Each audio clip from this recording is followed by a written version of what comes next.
Hey everybody, welcome to our Look to Claremont class this week. This week we're going to talk about emotional and social intelligence, the EQ factor. So you probably heard of IQ, your intelligence quotient.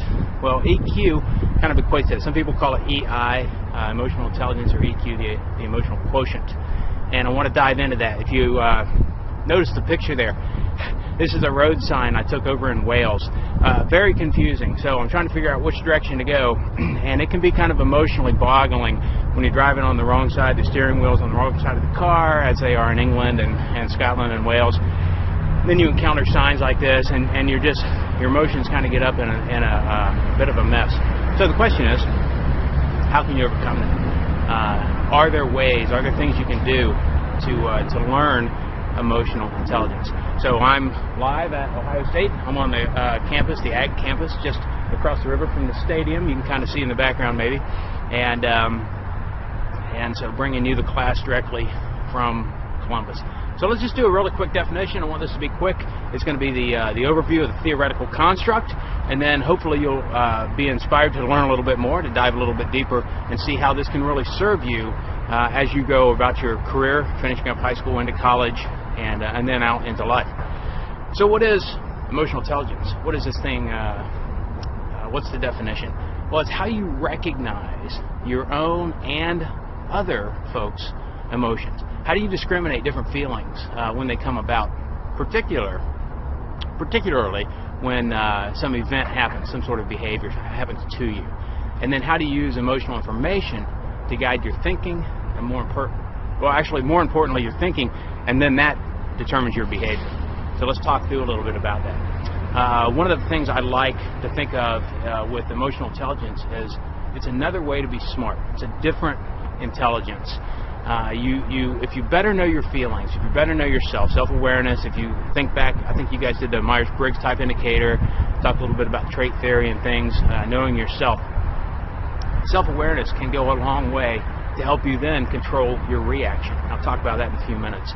It can help you make better decisions, motivate yourself, other people, be more empathetic, more positive, and encouraging. And also can really improve your interactions, your relationships. I think these are really meaningful outcomes, stuff to think about. So what are the components? There's kind of four main things. So first is self-awareness. I just mentioned that. If you know your own strengths, your preferences, if you haven't done the Gallup Strengths Finder, that can be a helpful tool. A lot of these things are tools to put in your arsenal. I've taken a number of them over the years, and every one tells me something else about myself that hopefully is helping me to react better, to work with my colleagues better, my family, whatever it may be, and subsequently help me advance in my career. And so that's very important at this age where you guys are. You remember the Simon Sinek video? If you haven't seen that, just Google "Start with Why" and watch even the first 5 minutes of it. It's 18 minutes long, but it's absolutely fascinating. It's that what is the core thing that's driving me to get out of bed in the morning? Why do I get up? Why do I do what I do? And if you start there with that why, then the how and the what can be determined quite easily, and they fade in importance actually, because you've got this bigger initiative, and that's part of emotional intelligence. Self-regulation. Are you guys any good at this? Can you control and channel your moods, impulses? I struggle at times. I'll be honest. Everybody does, I think, if they're honest. And so it's a big part of it. It takes a little bit of practice, but there are some tools that you can use to do that. The third one, motivation. Are you driven to achieve beyond your expectations?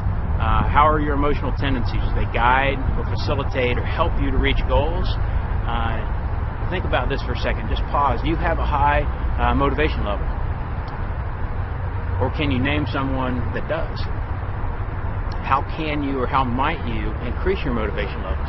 And so think extrinsic, intrinsic, and you've probably read some of this, types of motivators that move us along. This is another factor in the emotional intelligence type. The fourth one, empathy. You have that social awareness, otherness, other centricity. So you think about being aware of the feelings and concerns and needs of others. And I know there the thoughtful consideration of your coworkers, your classmates' feelings. It could be your siblings. How do you process that to make intelligent decisions and to respond in a good way?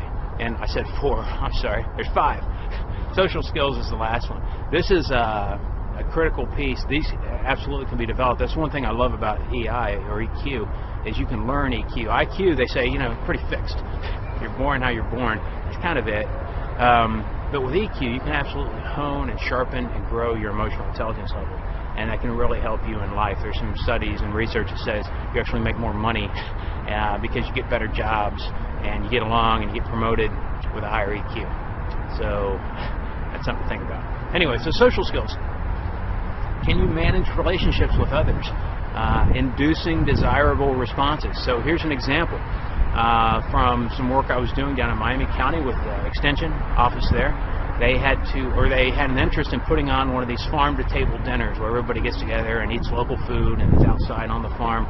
And one of the committee members said, let's get local chefs.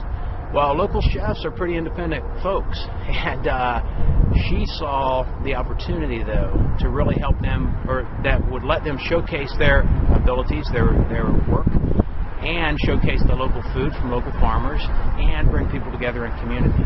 And she was very successful in doing that. It was a difficult task. It took a lot of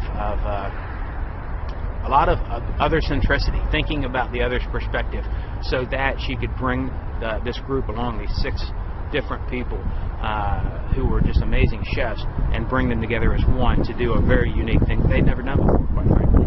The result was success. We had over 120 people. I think they paid $50 a ticket. And then just last year they redid it, and there were 230 or so folks. I think they paid $75 a ticket. So the money is going to support other local food activities. Highly successful. People love it. That took a lot of EQ, though, to move through that process. So a little chart to kind of think about it.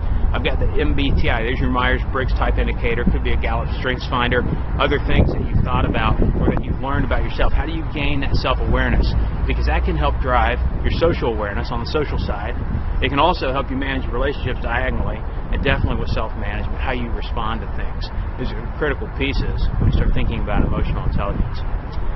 I just mentioned this a second ago. It can be learned. You can read about it, study it, observe others. And it can really pay. It can really help. I didn't mention Goldman. Daniel Goldman is one of the seminal writers on this. You can look him up and read a little bit more and learn quite a bit. Now, in college, the one thing that we always try to talk about as a professor, I tell my students, you need to look at the critical side of things. Look at the criticisms of any theory and ask, does this hold water? Well, there are people who have said, Goldman's nuts. I don't know if they said he's nuts. But they said, this isn't actually intelligence. It's a skill. It's an ability. And so why do they call it emotional intelligence? They say that the benefits are overstated and it could be used for manipulation. Well, anything could be used for manipulation. They've claimed poor research methodology. So here's my question to the criticisms on this, because I've looked at it for a number of years. If you focus on self-awareness, self-regulation, how you respond to other people, tell me something. Is somebody who's doing those 5 things, are you going to want to be friends with them or work with them versus somebody who's not, who doesn't pay attention to those things? I think the proof's in the pudding. I mean, if you're doing this, it matters. It makes a difference. There's not a lot of question about that. Okay, emotional intelligence in practice. Real quick story, and then we'll go. So what do you do now? You may not all be driving. That's fine. Or if you're in the city, not everybody has driver's license. But if you're driving, or if you're riding with somebody, what do you do when somebody's tailgating you? I mean, right up there on your bumper, like trying to drive up your tailpipe. That's pretty irritating. I personally hate it. Now, allegedly, here's a little quick story. Allegedly, I was the tailgater to somebody else. Now, I don't think I was that close. I think, maybe it was overstated. And in fact, I want to show you, here's a little diagram I put together to show you it wasn't really my fault. So we're driving along. This guy's going really slow. And he finally puts on his blinker and turns. And when he turned, I kind of moved to go around him. And he hit his brakes halfway through the turn. I'm like, dude, what are you doing? I've got to swerve around him now. It was kind of irritating. Well, as I went around him, I noticed he was waving with the one finger wave. Like, really? And at that moment, I really wanted to wave back, which I don't do that. But I really wanted to, because at my emotional intelligence level, that response was ugly. But I took a deep breath and said, wait a minute, maybe he's having a bad day. Maybe I shouldn't be in such a hurry. I had to check my emotions.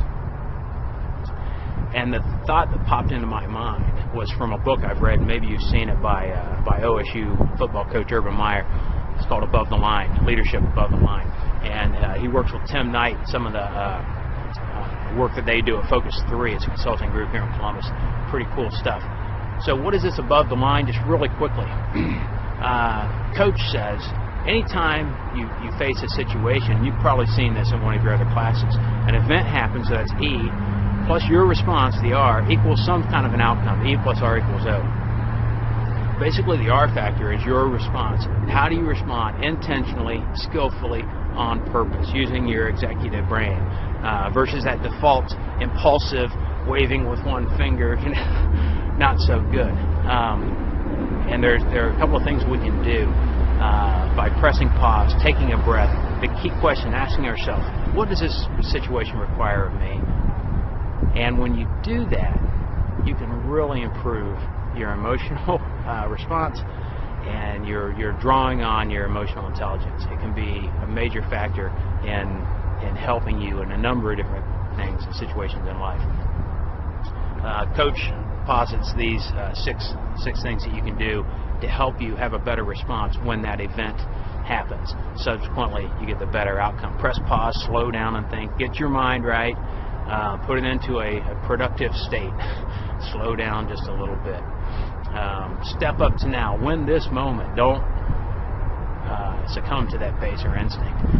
Adjust and adapt. Mental change. What changes do I need to make? Maybe I need to slow down, take a breath, and then make a difference. One of the most powerful things I've told my graduate students this semester, in fact, just a couple of weeks ago, here at Ohio State, I said, guys, when you respond, your R creates an event for somebody else. So think about this with your classmates, with your family, with your teachers, whatever it may be, professors in college. When you respond, that creates an event, and then they have to act. And so this is part of this emotional intelligence. Build skill, grow beyond your talents. So Coach Meyer says success isn't determined by the situations you experience. Think about that just for a second. It's not what happens to us. Instead, he says it's determined by how you choose, so there's an active voice, how you choose to manage your response. Pretty good stuff. There's a quick, your homework assignment. Yeah, I like to give homework. How will you respond next time somebody's tailgating you? Or next time somebody does something that irritates you? Whatever it is, just choose something. Press pause, take a breath, think about it. How can you give a better emotional, intelligent response? And that's it. All right. Hey, thanks for watching. It's good to talk to you guys, and hope your class goes well. Thanks.